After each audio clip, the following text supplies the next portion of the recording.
টগর গাছ প্রত্যেকের ছাদ বাগানে সারা বছর থাকে। আর সেই গাছগুলি কি পরিচর্যা এর আগে আমি একটা ভিডিওতে আপনাদের দেখিয়েছিলাম। আজকের ডেটে সে গাছগুলি বেশ সুন্দর, কিন্তু সমস্যা কম বেশি প্রত্যেকের গাছ হবে। কেবল কড়ি চলে এসছে, এখনও ফুল ফোটা শুরু হয়নি। আর কড়ি আসার পরেও দেখবেন সাইড থেকে আবার নতুন নতুন ব্রাঞ্চ ছেড়েছে গাছের। এই যে বিষয়টা, এটাই কিন্তু বেশ মজাদার। এই যে কড়ি এসছে এবং সাইড থেকে দুটো করে ব্রাঞ্চ বেরিয়েছে, এই কড়িগুলি শেষ হবে, আবার এই ব্রাঞ্চগুলিতে আবার কড়ি আসবে। এই যে ব্যাপারটা, এটা কিন্তু বেশ মজাদার টগর গাছের। এখনো পর্যন্ত গাছে তেমন কোনো ফুলের দেখা পাওয়া যায়নি, তবে প্রচুর পরিমাণে কড়ির দেখা পাওয়া গেছে। এদিকে মনে হচ্ছে একটা ফুল হয়তো আগে ফুটেছিল, যাই হোক এখন আপাতত শুকিয়ে যাচ্ছে। এই ফুলগুলি ফুটবে। এই সময় এসে যে সমস্যাগুলি আপনারা গাছের দেখতে পাবেন, প্রথম সমস্যা, এই যে কড়িটা দেখেন, কড়িটার গোড়ার দিকে দেখেন ফাটা। এটা সমস্যা শুধুমাত্র একটাই, আর সেটা হচ্ছে এক ধরনের পোকা যারা এই গাছগুলিতে রাতের বেলা অ্যাট্রাক্টেড করে এবং তারা এই সমস্ত গাছের ঠিক এই ফাটা জায়গাতে বসে এবং তাদের থেকে খাদ্যরসগুলি খেয়ে চলে যায়। তাই এই সমস্ত কিছু আটকাতে হলে আপনাকে গাছে কিন্তু স্প্রে করতে হবে। এই স্প্রেটা আপনি কি করবেন, যে কোনো নর্মাল আপনার পেস্টিসাইড, সুপার কিলার হতে পারে বা যে কোনো কিছু আপনার এখানে স্প্রে করে দেবেন। এই সমস্যা আপনাদের মিটে যাবে, পোকা কিন্তু আসা বন্ধ হয়ে যাবে। আর এটা আমার গাছে মানে হচ্ছে এই না যে আমার গাছে কেন হচ্ছে, সবার গাছে এটা হবে। এই সমস্যাটা কিন্তু কম বেশি প্রত্যেকের কাছে এটা দেখা দেবে, আর এটা হবে। আরেকটা দেখা দেবে কি, এই সময় যেহেতু তীব্র দাবদাহ চলছে, তার জন্য গাছের গোড়ায় জলের অভাব দেখা দিলেও কিন্তু কড়ি ঝরে যাবে অটোমেটিকলি। করছে যে কড়িটা ঝরে যাবে, সেই কড়িটা কিন্তু দেখবেন ওর গোড়াটি ফোলা থাকবে না, এমনি নিচে পড়ে যাবে। এই সমস্যাটি দেখবেন এই সময় দেখা যাবে টগর গাছে। আর এই সমস্যাটি যখনই দেখা দেবে, তখনই আপনি খেয়াল রাখবেন যে গাছের গোড়ায় যেন জলটা ঠিকঠাক থাকে, গাছ যেন দুপুরবেলায় ঝিমিয়ে না যায়, সেই বিষয়টা খেয়াল রাখবেন। আর ফুল সমস্ত কুড়িগুলাতেই ফুটবে, আর তার জন্য আপনাকে এই সময় গাছের গোড়ায় যদি আপনারা পারেন একটু মিক্স খাবার আপনারা দিতে পারেন, খুব অল্প পরিমাণ মিক্স খাবার। আর যে মিক্স খাবারগুলির মধ্যে অবশ্যই যারা লিকুইড খাবার প্রয়োগ করছিলেন তারা লিকুইড খাবার প্রয়োগ করুন, তাতে কোনো রকম কোনো অসুবিধা নেই। আর আমার গাছের গোড়ায় তো প্রচুর এগুলি জেট প্ল্যান্টে কিছু চারা লাগিয়েছিলাম, সেগুলি হয়ে গেছে। আর গাছের গোড়ায় কিন্তু খাবার দেওয়ার মতো তেমন কোনো জায়গাও নেই, আর তারপরেও কিন্তু মিক্স খাবার আমাকে চালিয়ে যেতে হয়। আর মিক্স খাবার তো আমি এগুলি সবসময় রেডিই রাখি, হাড় গুঁড়ো, শিংকুচি, এই সমস্ত কিছু দিয়ে।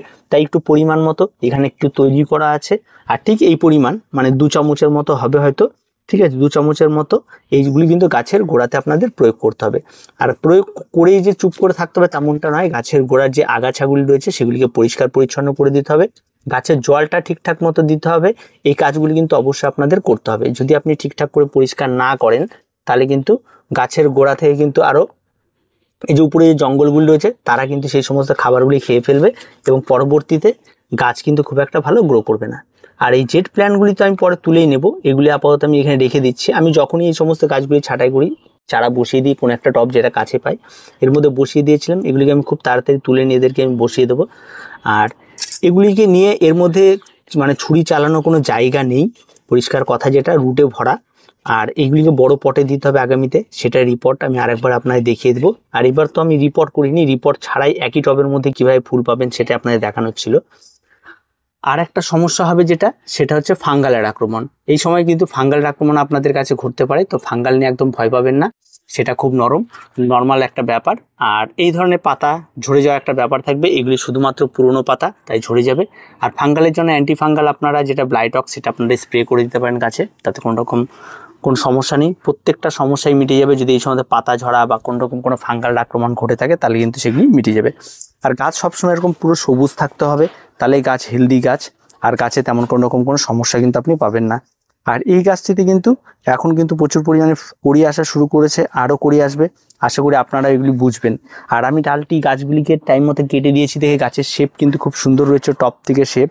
আর এই শেপগুলিকে ধরে রাখার জন্য গাছকে একটা নিয়মিত সময় অন্তর গাছকে ছাঁটাই করতে হয়, সঠিক সময়ে গাছকে ছাঁটাই করলেই এইরকম হয়। আর তেমন কোনো পরিচর্যা এখন লাগবে না, জলটা নিয়মিত ব্যবহার করবেন, তাহলেই গাছ অনেক ভালো থাকবে। আর ফুল সবে ফোটা শুরু করবে, আর গাছ ঝেঁকে ফুল হবে, একসঙ্গে অনেক ফুল হবে। সেগুলি ফুল আমি পরবর্তী একটা শর্টসের মাধ্যমে আপাতত আপনাদের দেখিয়ে দেবো।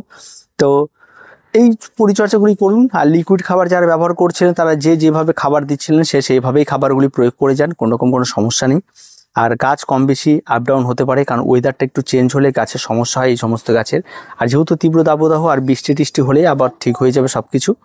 তো এখন কিছু বলার নেই। আর যদি আরও কোনো ভাইটাল সমস্যা থাকে অবশ্যই কমেন্ট বক্সে জানাবেন, আমরা আপনাদের অ্যান্সার দিয়ে দেবো। তো আজ এ পর্যন্ত, দেখা হচ্ছে পরবর্তী ভিডিওতে।